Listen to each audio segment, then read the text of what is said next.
चलिए, तो आज हम लोग पढ़ते हैं संकरण, हाइब्रिडाइजेशन। संकरण क्या होता है, ये किस प्रकार से इसमें यौगिकों की संरचना होती है, उसका अध्ययन हम लोग यहाँ पे करेंगे। तो संकरण का अगर हम लोग परिभाषा देखें तो जब किसी तत्व के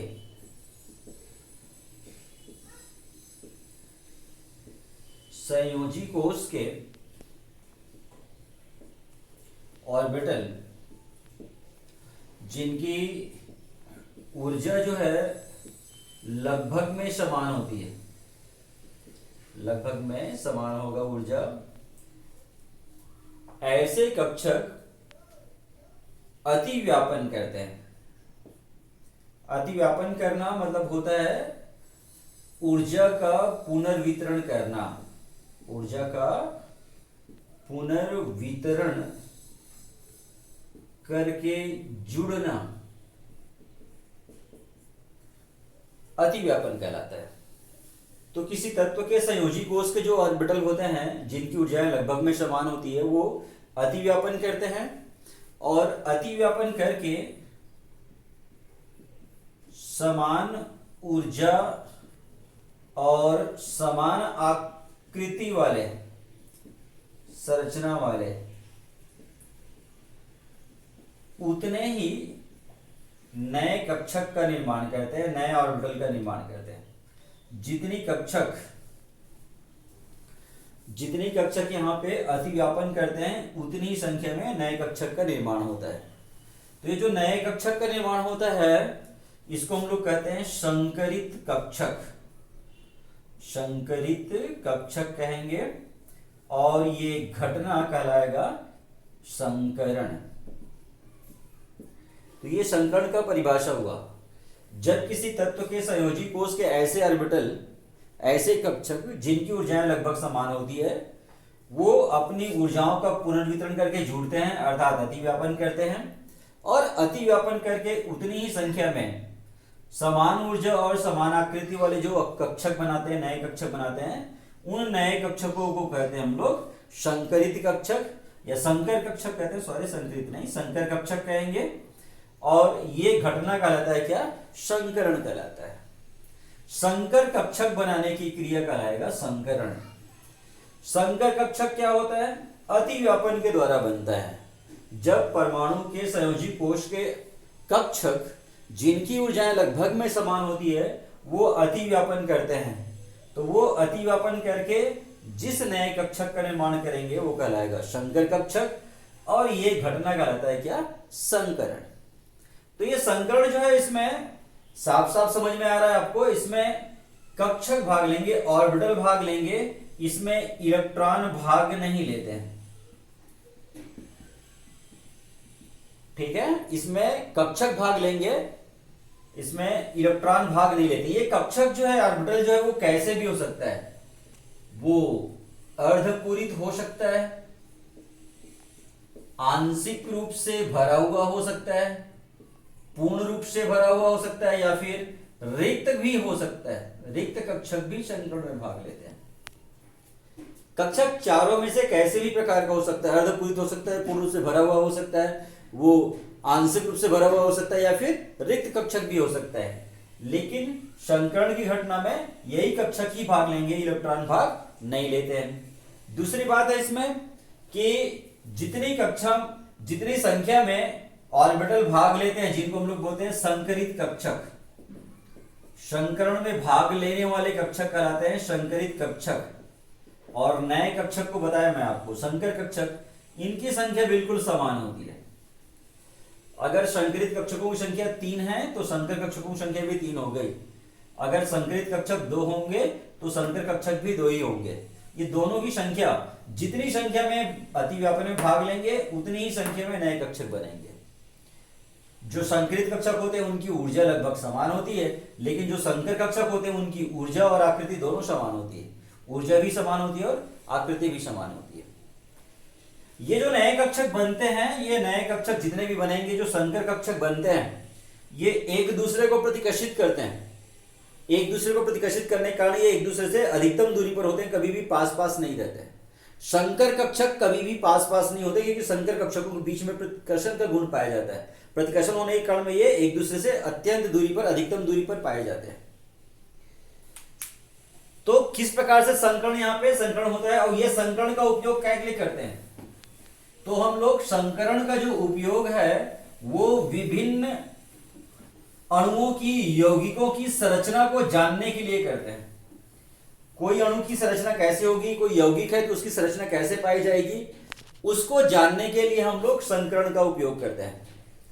तो इस क्लास में 11वीं की जो क्लास है, हम उसमें sp, sp2, sp3, sp3d और sp3d2 संकरण का पढ़ाई करेंगे। यानी 5 प्रकार के संकरण का हम लोग पढ़ाई करेंगे। sp संकरण, sp2 संकरण, sp3 संकरण, sp3d संकरण और sp3d2 संकरण का अध्ययन करेंगे।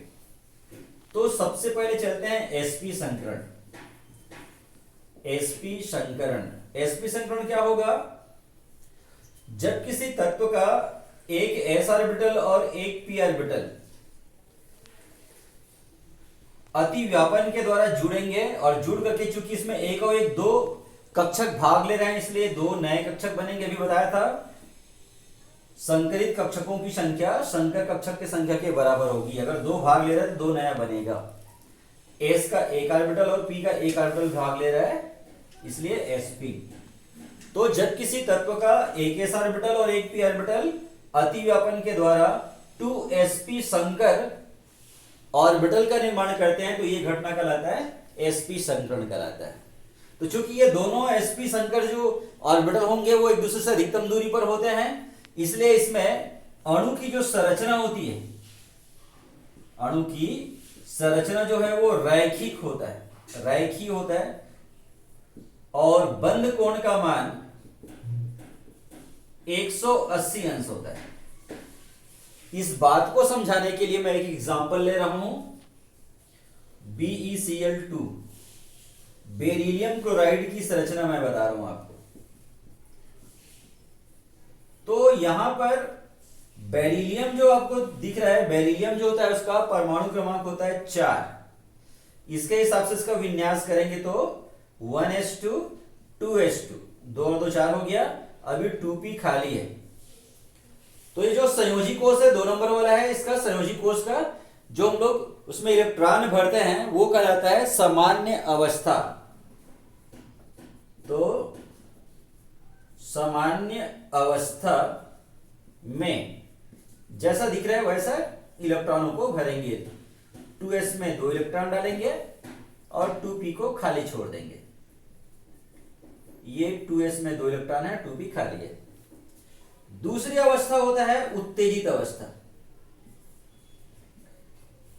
जब कोई एक तत्व जो है दूसरे तत्व के साथ में जुड़ेगा, तो भाई सामान्य अवस्था में जुड़ नहीं सकता, उत्तेजित अवस्था में एक दूसरे से क्रिया करेंगे। तो उत्तेजित अवस्था में क्या होता है, बेरिलियम का ये 2s का एक इलेक्ट्रॉन 2p में चला जाता है। 2s का एक इलेक्ट्रॉन जो है वो 2p में चला गया। इस प्रकार से यहां पे बेरिलियम के पास 2 अर्धपूरित कक्षक हो गए, और इन्हीं दोनों अर्धपूरित कक्षक में ये क्लोरीन के परमाणुओं को लेता है, 2 परमाणुओं को, इसमें एक परमाणु को, इसमें दूसरे परमाणु को। तो ये कहलाएगा संकरित अवस्था। संकरित अवस्था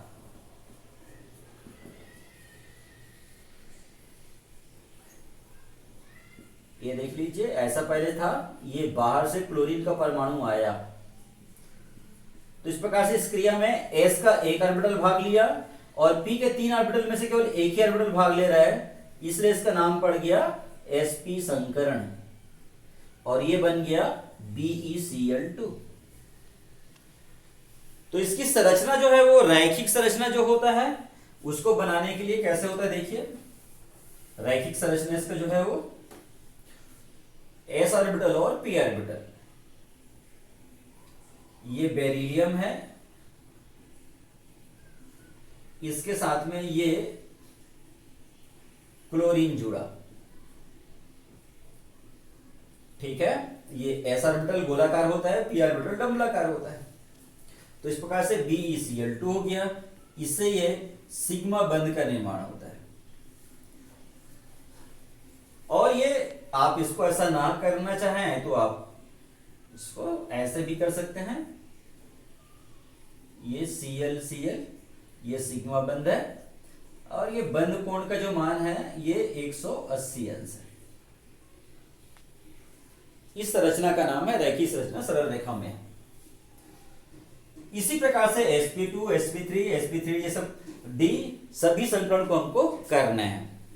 तो जैसे मैं sp2 संकरण बताता हूं आपको, देखिए। तो sp2 संकरण में क्या होगा, जैसे sp संकरण में हुआ था वैसे ही एक s ऑर्बिटल, किसी तत्व का एक s ऑर्बिटल और दो p ऑर्बिटल अतिव्यापित होंगे। तो चूंकि इस अतिव्यापन में एक और दो तीन ऑर्बिटल भाग ले रहे हैं, इसलिए नया भी तीन बनेगा। s का एक ऑर्बिटल भाग ले रहा है और p का दो ऑर्बिटल भाग ले रहा है। तो इस प्रकार से वह क्रिया जिसमें किसी तत्व का एक s ऑर्बिटल और दो p ऑर्बिटल अतिव्यापन के द्वारा 3sp2 संकर ऑर्बिटल का निर्माण करते हैं, ये घटना कहलाएगा क्या, sp2 संकरण कहलाएगा। इसमें तीनों जो है बताया भी आप लोगों को, तीनों संकर जो उसमें कक्षक होते हैं वो एक दूसरे को प्रतिकर्षित करते हैं। तो प्रतिकर्षित करके ये एक दूसरे से अधिकतम दूरी पे जो रहेंगे तो वो त्रिकोणीय संरचना में हो सकते हैं। 1 2 3 तीन अलग अलग डायरेक्शन में रह करके ये त्रिकोणीय संरचना बनाते हैं। बंध कोण का जो मान होता है 120 अंश का होता है। कैसे होगा देखिए, जैसे मैं यहां पर एक ले लेता हूं BF3 की संरचना ले लेते हैं, बोरान ट्राइफ्लोराइड की संरचना लेते हैं। तो बोरान जो है इसका परमाणु क्रमांक होता है 5, इसके हिसाब से 1s2 2s2 और ये हो गया 2p1, 2 2 4 और 1 5। 2s में 2 इलेक्ट्रॉन डालेंगे, 2p में 1 इलेक्ट्रॉन डालेंगे। तो अभी बताया था उत्तेजित अवस्था में युग्मित इलेक्ट्रॉन अयुग्मित हो जाएगा, 2s का इलेक्ट्रॉन 2p में चला जाएगा, ये इलेक्ट्रॉन यहां चले आएगा, ये हो गया इसका उत्तेजित अवस्था। अब संकृत अवस्था के लिए देखो, इसमें 1 2 3 अर्धपूरित कक्षक हो गए, उसमें ये फ्लोरीन के 3 परमाणुओं को लेगा, 1 2 तीनों परमाणुओं को यहाँ पे फ्लोरीन के 3 परमाणुओं को ले लेगा। ये फ्लोरीन का परमाणु बाहर से आया, यहां भी फ्लोरीन का परमाणु बाहर से आया। तो इस क्रिया में देखिए क्या हो रहा है, s का एक ऑर्बिटल और p का ये 2 ऑर्बिटल भाग ले रहा है, इसलिए इसका नाम पड़ गया sp2 संकरण और इससे निर्माण हुआ BF3 का। क्लियर हुई बात आप लोगों को। अगर इसमें संरचना अगर बनाने हैं तो संरचना हम बना सकते हैं। देखिए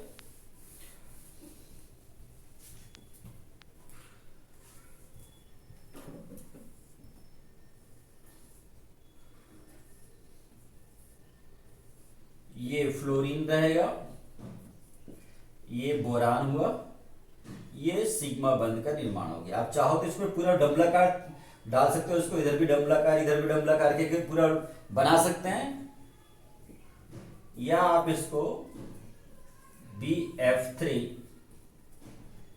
ये ऐसे बना सकते हैं, सिग्मा बंध सिग्मा बंध सिग्मा बंध, बंध कोण का मान निकल गया 120 अंश का। ठीक है, तो इसको मिलाओगे त्रिकोणीय संरचना बनेगा ऐसा। क्लियर हुई बात आप लोगों को। यहां पे भी आप मिलाएंगे तो त्रिकोणीय संरचना बनेगा ऐसे। यस, तो ये था sp2 संकरण। इसी प्रकार से आप sp3 संकरण भी कर लेंगे। sp3 संकरण में आप जब बनाएंगे तो ये संरचना बनेगा चतुष्फलकीय संरचना बनेगा। बंध कोण का मान 109 अंश 28 मिनट का रहेगा। इसी प्रकार से sp3d और sp3d2। तो मैं sp3d संकरण बता देता हूं, इसी प्रकार से आप लोग sp3d2 कर लेंगे। फिर 5 में से 3 मैं बता देता हूं, 2 आप लोग इसी प्रकार से करेंगे। तो हम लोग ले लेते हैं इसमें PCl5 की संरचना।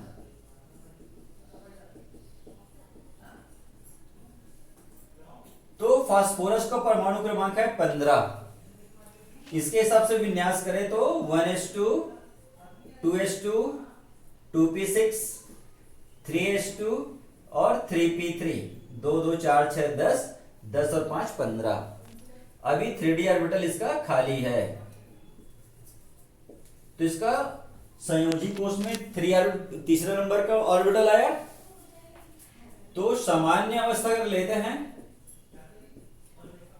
सामान्य अवस्था में ये 3s ऑर्बिटल, ये 3p ऑर्बिटल और 3d ऑर्बिटल। डी ऑर्बिटल 5 खंड का होता है, 1 2 3 4 5, 3d, 3p और ये 3s। 3s में 2 इलेक्ट्रॉन है, 3p में 3 इलेक्ट्रॉन है। तो उत्तेजित अवस्था में ये 3s का इलेक्ट्रॉन 3d में चला जाएगा। उत्तेजित अवस्था में 3s, 3p और ये हो गया 3d, 1 2 3 4। तो ये इलेक्ट्रॉन 3s का इलेक्ट्रॉन 3p में चला गया। अब ये 1 2 3 4 5 अर्धपूरित कक्षक में ये क्लोरीन के 5 परमाणु के साथ में संकरित हो जाएगा। तो ये हो जाएगा संकरित अवस्था। संकरित अवस्था में एक फास्फोरस जो है वो क्लोरीन के 5 परमाणुओं के साथ में जुड़ेगा। 1 2 3 4 5, ये बाहर से क्लोरीन के परमाणु इसमें इंटर किए, प्रवेश किए। तो इस क्रिया में देखिए S का एक ऑर्बिटल है, P का 1 2 3 ऑर्बिटल भाग ले रहा है और D का केवल एक ऑर्बिटल भाग ले रहा है, इसलिए संकरण का नाम पड़ गया sp3d संकरण। क्लियर हो गया? तो सभी का बस आपको ये तीनों अवस्थाओं में करने से संकरण आपको पता चल जाएगा, कौन सा संकरण, कौन से यौगिक किस संकरण का बनता है। अब इसकी संरचना करेंगे तो इसकी जो संरचना होती है वो संरचना होती है त्रिकोणीय द्विपिरामिडीय संरचना होता है, जिसमें बंद कोण का मान 120 अंश और 90 अंश का होता है। चलिए देखिए, ये त्रिकोण पहले बना लेते हैं और ये त्रिकोणीय जो संरचना होता है उसमें से 3 क्लोरीन परमाणु त्रिभुज के तीनों कोणों पर उपस्थित होते हैं। जैसे sp2 संकरण में हुआ था, 120 अंश का कोण बनाए थे, सेम उसी प्रकार से ये त्रिभुज के तीनों कोणों पर रह करके एक दूसरे से 120 अंश का कोण बनाते हैं। और क्लोरीन के 2 परमाणु जो हैं वो इसके अक्ष के ऊपर और लंबवत ऊपर और नीचे स्थित होते हैं। लंबवत है यानी 90 डिग्री का हुआ, और पिरामिड का निर्माण करेंगे। इसको मिलाते जाएंगे तो एक पिरामिड का निर्माण होगा, इधर भी मिलाएंगे तो पिरामिड का निर्माण होगा। तो इस प्रकार से ये त्रिकोणीय द्विपिरामिडीय संरचना का निर्माण होता है।